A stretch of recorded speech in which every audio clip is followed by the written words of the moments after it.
Hello everyone, আসসালামু আলাইকুম। চলো আজকে আমি খাসির মাংস রান্না করব, সেটাই দেখাবো। মাংসটা কেটে নিয়ে লেবু দিয়ে ভালো করে পরিষ্কার করে নেব। এদিকে আমি উনুনের মধ্যে কড়াই বসিয়ে দিলাম, তারপরে মাংসটা দিয়ে দিলাম। এখন দিব লবণ, হলুদ গুঁড়ো, জিরে গুঁড়ো, লঙ্কা গুঁড়ো। এরপরে ভালো করে নেড়ে চেড়ে এখন দিয়ে দিব পেঁয়াজ কুচি। এখন তেল দিচ্ছি, দেওয়ার পরেই বাটা মশলাটা দিয়ে দিব। এর মধ্যে আছে রসুন আর আদা বাটা। এখন মশলাটা দিয়ে ভালো করে কষে নেব।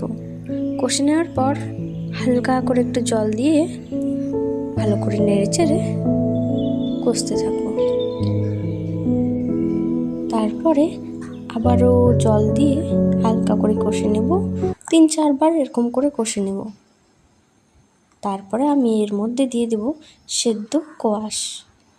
ভালো করে এই কোয়াশটা দিয়ে কষে নেব। কষে নেওয়ার পরেই আমাদের মাংস রেডি হয়ে যাবে। লাল লাল ঝাল ঝাল, খুব টেস্টি হয়েছে। যদি তোমাদের আমার ভিডিও ভালো লেগে থাকে অবশ্যই সাবস্ক্রাইব করে দিও।